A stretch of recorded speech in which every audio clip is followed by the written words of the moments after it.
Ito ang inyong lingkod na nagbabalik upang magbigay ng mga balitang walang bias at pawang katotohanan lamang. Ito ang Bayang Pinas. Ang isyong ito ay naging usap-usapan sa buong bansa at iba't ibang social media platforms. Ngunit bago tayo magpatuloy sa ating video ay tayo muna po ay magbasa ng mga komento at mga hinaing ng netizens at ng mga mamamayan. Yung minsan ko nga or yung pinsan ko nga born again din hanggang ngayon nagpa-fasting, di pa naman namamatay at maganda pa rin ang pangangatawan. Nasa inyo yan, imposibleng di kumain dahil buhay siya at mataba. Tumulong ka sa mga nasalanta ng bagyo, inuna mo pa yung hearing na yan. Wala namang kaming mapapala dyan, di ka hukuman. Yung gastos dyan sayang lang na dapat dun sa napunta sa mga binagyong lugar. Last term mo na yan. What's the motivation of the complainants showing up to the entertainment of Hontivirus? Investigador ba si Hontivirus? Tama si Pastor Kibuloy. Why they not file a complaint? Risa ay pakarating tinanggihan ni Kibbs yan ng magwala. Risa, move on. Makakalimutan mo yan. Sana tanungin din ni Pastor ang tungkol sa PhilHealth na ginamit ng mga Hontivirus na yan. Laki ng contribution namin para sa kinabukasan naming mamamayan ginamit niya. If Pastor Kibuloy committed crimes, file in court, not too much investigation in the Senate para matapos. Kayo, Senator, magtrabaho kayo ng ikakabuti ng bansa. Anong mapapala ng taong bayan dyan sa hearing na yan? Kailangan ng taong bayan ganon tulong galing sa gobyerno. Mga lubog sa lugar na kailangan mabigay sa kanila. What is the work description of the senator? Yan ba sa Pinas? Di ba meron tayong court? A big question, Miss Risa. Where is the PhilHealth money now as you are the head of the department? The people will ask you, billions of amount you rob. General Torre, pwede bang gamitin ang warrant of arrest in lieu of search warrant at butasin ang alinman lugar sa compound ng KOJC na ipinapalagay na pinagtataguan ni Pastor Kibuloy? Well, para nga sa kabuang detalye at impormasyon ay panoorin na lamang ang buong video at salamat na rin sa ating mga solid viewers sa walang sawang pagsuporta. At kung bago naman sa ating channel ay syempre, huwag kakalimutang mag-subscribe, pindutin ang notification bell, piliin na rin ang all upang laging maging updated sa mga balitang bago, totoo at walang bias dito sa channel ng Bayan, ang Bayang Pinas. Huwag din pong kakalimutang mag-iwan ng like at i-share ang ating mga videos. Muli po mga kaibigan, maraming salamat and God bless.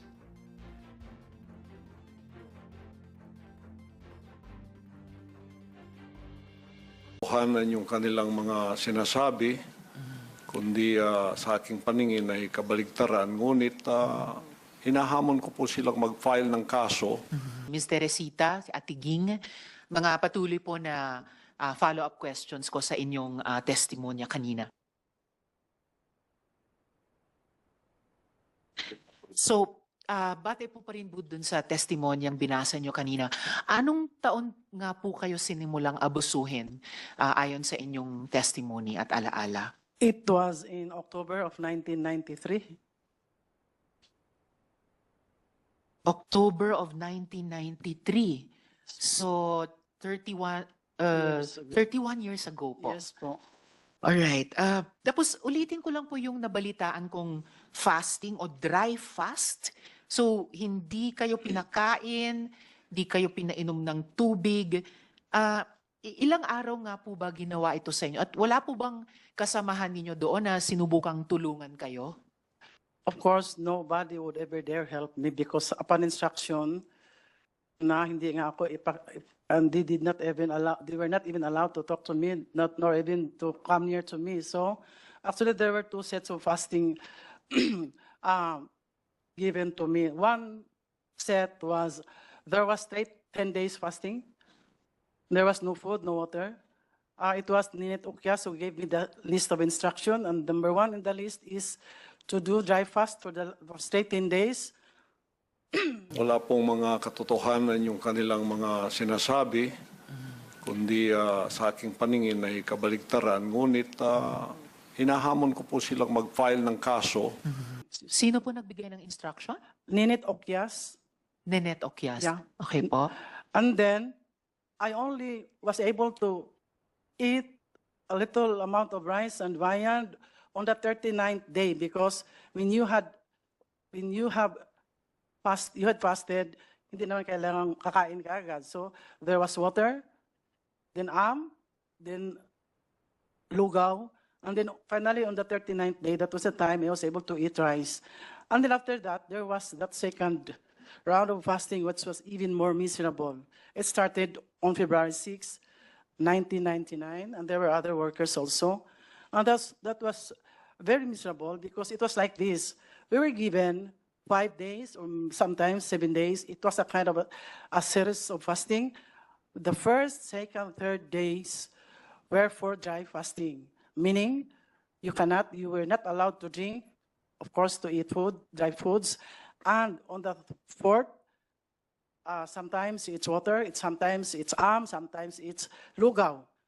Then another 5 days, the same pattern. Sometimes it became 7. It ended on the it ended on the month of May because I have my diary on that.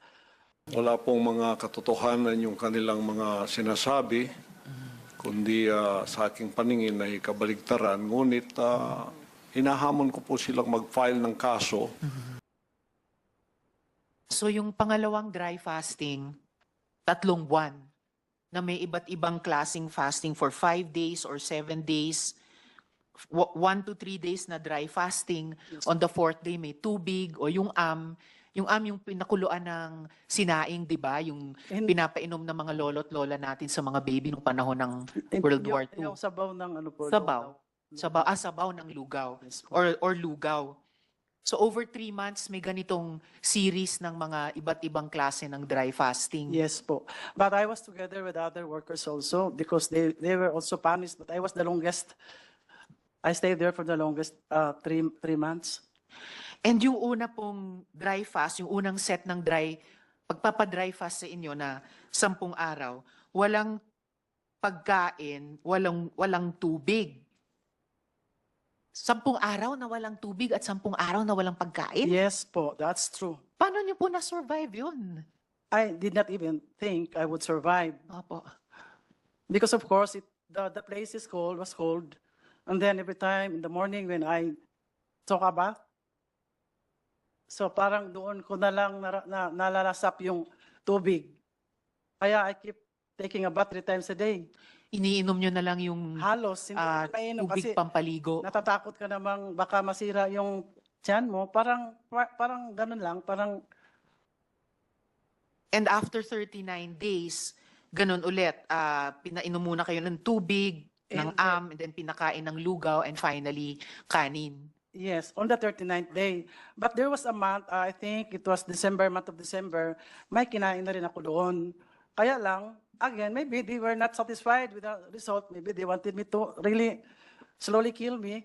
So again, I had another series of fasting that was, as what I have said, it started on February 6th and ended on the month of May. Wala pong mga katotohanan yung kanilang mga sinasabi, kundi sa aking paningin ay kabaligtaran. Ngunit hinahamon ko po silang mag-file ng kaso. During those 2 times po, yung dalawang set ng dry fasting, yung unang 10 araw at yung pangalawang umabot ng 3 buwan, nakakulong kayo noon or were you restrained in any way? No, I was just there in the mountain, in the prayer mountain, not really kulong, but the place is big naman. So I had to go to the prayer house. I had to pray, I think, 3 times a day. 9 o'clock, 12 o'clock, 4 times a day. 4 and then 6 o'clock in the evening. And kanina sabi nyo dun sa pangalawang set ng dry fasting sa inyo, over 3 months, may ibang workers pa kayong kasama, bagamat hindi sila kasing tagal na pinadry fast tulad ninyo. Bukod dyan sa pagpapadry fast, yung ganyang abuso sa inyo, meron ka bang na-witness na iba pang mga pang-aabuso sa iba pang workers? Yes po. Actually, there were workers who were placed in a closed tent. Parang Bartolina, ang tawag namin doon, Bartolina. They were placed in a closed tent.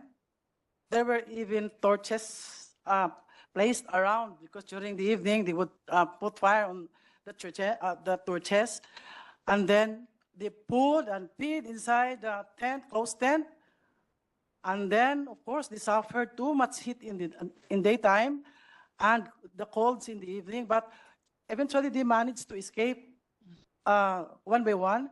But the only one who survived, she was rescued because she was dehydrated already.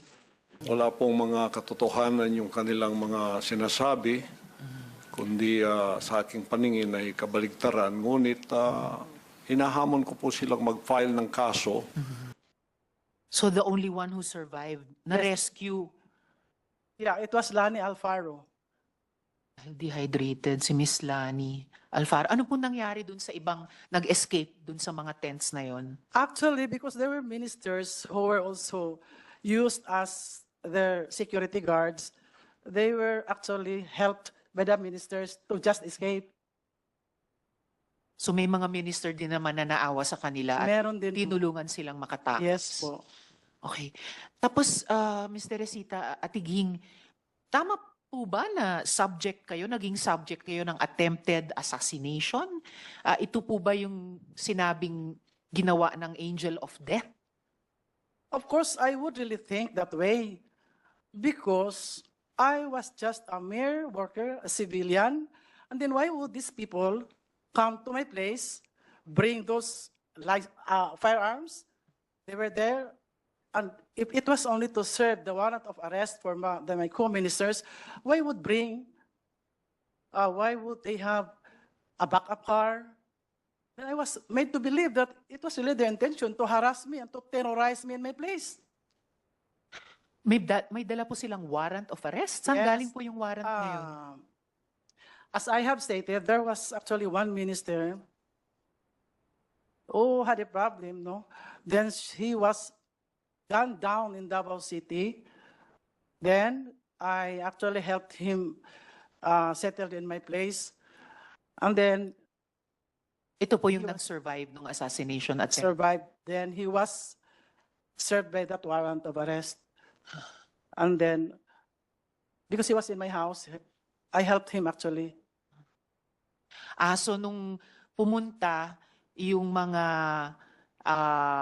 may dalang firearms at may backup vehicle, yung sineserve nilang warrant ay para dun sa nag-survive sa assassination attempt na kinupkup nyo. Yes po, actually para sa kanya. But I was made to believe that ako rin, pwede rin nila akong patayin. Bakit? Because there was one time, because that Alex Camia was with a policeman. Bakit kailangan nila akong parang i-scale sale nila yung opisina ko?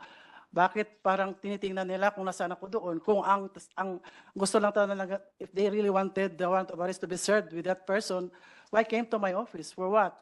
Wala pong mga katotohanan yung kanilang mga sinasabi, kundi sa aking paningin ay kabaligtaran. Ngunit hinahamon ko po silang mag-file ng kaso. Yung Alex Camia ay may kasamang pulis o siya mismo ay pulis o PNP? No, he was with a policeman, an official policeman during that time. At saka meron din po siyang kasamang siyempre driver. At saka, because I only learned later that there were two vehicles actually, but during those times, isa lang ang alam ko. Nung nakausap ko yung backup driver, kasi he is with me now, doon ko lang nalaman na may backup driver, may backup vehicle pala sila. Ngayon, Ms. Teresita Atiging, pioneering member po kayo ng Yes. KOJC. Alam nyo rin po ba yung business model ng fundraising ninyo at paano ito nagsimula? Sinabanggit nyo, naging head kayo ng logistics, kayo po nag-organize ng mga caroling, yung mga solicitation. Paano po yun nagsimula at anong alam niyo dun sa kabuuang business model? Yes po, the caroling really had become, or maybe has even until now become, one of the sources of funds in the ministry. In 1988, I was able to join here in Manila, and we were only caroling the cities within the cities of the NCR. But when I was given the opportunity to lead the fundraising. I made it nationwide. I actually organized the nationwide caroling, Madam Chair. Then what happened? I had every province. I had leaders overseeing 70 to 100 carolers, including adults who would be cooking and washing their clothes. And in the NCR alone, we had, I think, 13 leaders overseeing 20 to 30 members also, do caroling from 8 o'clock in the morning to sometimes 10 o'clock in the evening. Wala pong mga katotohanan yung kanilang mga sinasabi, kundi sa aking paningin ay kabaligtaran. Ngunit hinahamon ko po silang mag-file ng kaso. Going around the cities of Manila, just caroling all the people here in the Metro Manila. And then, because I had a quota of, it started with 10 million until it became 15 million. Of course, they also had a quota. I also gave them the quota to meet my total quota of 15 million. So, sa bawat probinsya, nung ginawa nyo ng nationwide yung caroling, di na lang sa NCR, may isa kayong leader na bawat isa may 17 to 100 carolers. At dito naman sa NCR, kung saan kayo nagsimula, naging 13 leaders na may 20 to 30 members each. So, i-multiply lang po natin. So, sila po yung pinapatawan nyo noon ng quota para mabuo yung 10 to 15 million pesos. Ano po ito? Per day? Per week? No, that's 1 month of Per caroling. month. Yep, yes. Per month. And so 14 hours a day sila pwedeng nagka-carol, nag-fundraise 8 a.m. to 10 p.m. Yes po. Ganun po katagal. Alright.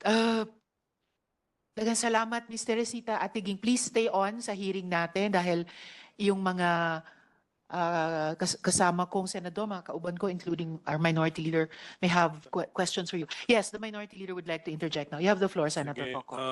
Ma'am Ging, no? So, dito lang ako nababahala sa sinabi mo na dry fasting, Yes 2 po. times ang experiences mo. And sa experience mo, it was a form of punishment. Very much a form of punishment. But it was actually disguised like a spiritual discipline on me.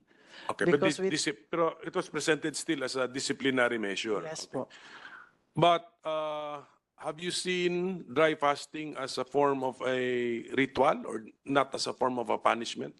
Is it also practiced there?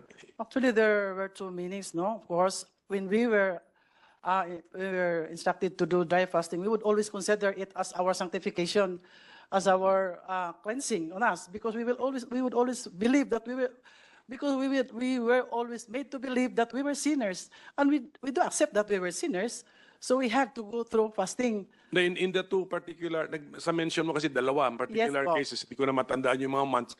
Pero in your particular case, punishment. At first, I did not consider it as punishment. No, wag yung consider. How was it presented to you?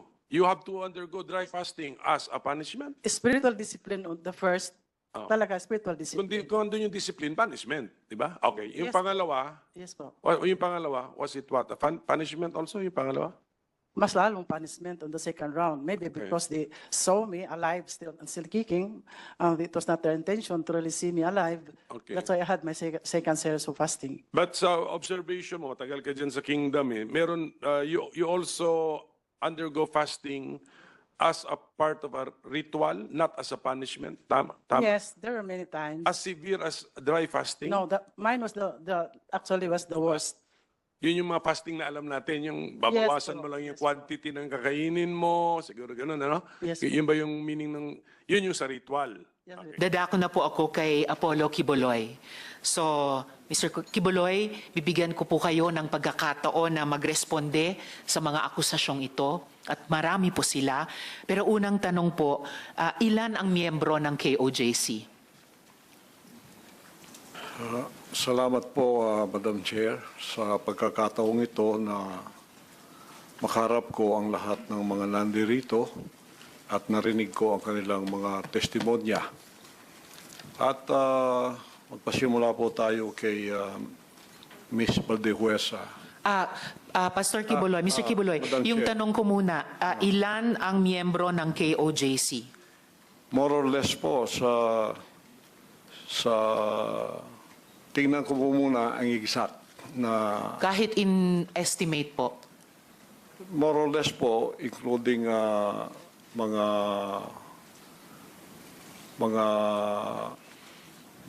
partners, yung ibig sabihin ng partners yung hindi pa membro pero covenant partner na sila, mga more or less 7 million. So kasama, so miyembro plus covenant partners, mga 7 million Oo. sa inyong pagkabilang. Okay, sa mga follow-up question ko po, dun sa mga testimonya na ng mga victim survivors, sinexually abuse nyo ba ang mga babae at mga menor de edad? At Wala ginamit nyo ba ang relihiyon para i-sexually abuse Wala sila? pong katotohanan yung kanilang mga sinabi. Kung meron po silang mga charges na criminal laban sa akin, malaya po silang mag-file ng kaso at doon ko haharapin at sasagutin sa tamang forum sa korte ng ating lupa tulad ng kinakaharap namin ngayon. And actually, on that matter and for the record, may at least isa sa victim survivors na dati nang naghain ng kaso sa inyo dun sa Davao, kaya lang dinismiss. Kaya inappeal nila sa Department of Justice. Yun naman pong mga testimonya ni na Ms. Valdewesa at ni Yulia. Sapagkat ito'y mga kriminal na mga allegations. At ito ay para maging fair, ay maghain po sila ng mag-file sila ng kaso laban sa akin o kanino mang kanilang gustong mag-file laban sa mga kingdom na leaders or members because we are under the law of the Republic. Tulad po kay Masayon, yung kanyang sinabi, Pastor, i-interrupt ko muna kayo doon dahil Oo. tinatanong ko muna yung mga Yes. testimonya ni na Ms. Valdewesa at ni Sorry Yulia. Sorry po. Pinalimos niyo po ba yung mga bata para i-sustain ang operasyon ng KOJC at Wala. para tustusan ang inyong Wala lifestyle? po kaming mga palisiya na magpalimos ang bata. O Pero magpalim- walang polisiya man, pinalimos niyo ba sila? Hindi po. Wala pong katotohanan yun. Okay. Eh yung mga adults po, Ganun din po. pinalimos nyo ba sila or pinayagan nyo ba silang maglimos para sa operasyon Hindi po. at lifestyle Wala pong ng KOJC? polisiyang ganon ang kingdom na magpalimos. Wala mang polisiya pero pinalimos nyo ba sila, Hindi yung po. mga adults? Hindi po. Wala pong katotohanan yun. Alright. Pinayagan nyo ba yung pang-aabuso at pag-torture sa mga miyembro nyo? Hindi Halimbawa yung parusang dry fast. Hindi rin po polisiya ng kingdom ang batas ng pagparusa ng tao ay ipapasting para mamatay. Napansin ko po, lagi kayong nagre-refer sa polisiya, pero ang tinatanong ko po ay yung practice. Practice. So, pinaabuso nyo ba, pinatotorture nyo ba yung mga miyembro nyo? Pinapa-dry fast nyo ba sila? Sa freedom of religion po natin, meron tayong separation of church and state. At tulad ng sinabi ko, yung fasting ay voluntary kung tatanggapin mo. Hindi po ipinipilit. Alright. Kayo ba yung nakaisip nung modus na piliting magpakasal yung mga miyembro nyo na hindi naman magkarelasyon para manatili sila sa ibang bansa? Sino pong nakaisip nun, nung modus na yon? Because this is under the investigation already, I invoke my right to remain silent on this issue. Alright. Quickly lang po kay Ate Gingging, yung dry fast po ba, voluntary ba ito? No, for sure. No. Alright. Salamat It po. was an instruction. Instruction. So, hindi siya voluntaryo, instruction or utos siya. Alright. Salamat po. Mr. Kibuloy, boses nyo ba yung nasa audio file kanina, yung binabantaan mo yung si Stephanie o si Pane? Kailangan po i-authenticate kasi ngayon malakas ang AI. Hindi So pero boses nyo ba yon yung nagbabanta kay Pane o kay Stephanie? It appears na parang boses ko. Pero Alright. hindi ko po ma-authenticate kasi ngayong panahon na to, malakas ang AI. At Kaya- sino po si Stephanie Ibarra? Sino po si Pane? Isa po sa mga manggagawa. Manggagawa. Ano po yung relationship o relasyon nyo kay Pane o Stephanie Ibarra? Isa pong manggagawa. Isang manggagawa. Pero hindi ba totoo na kinupkup nyo siya, kinuha nyo sa inyong pag-aalaga nung siya ay 2 years old pa lamang? With this issue po kay Pane, I invoke my right din to remain silent. All right.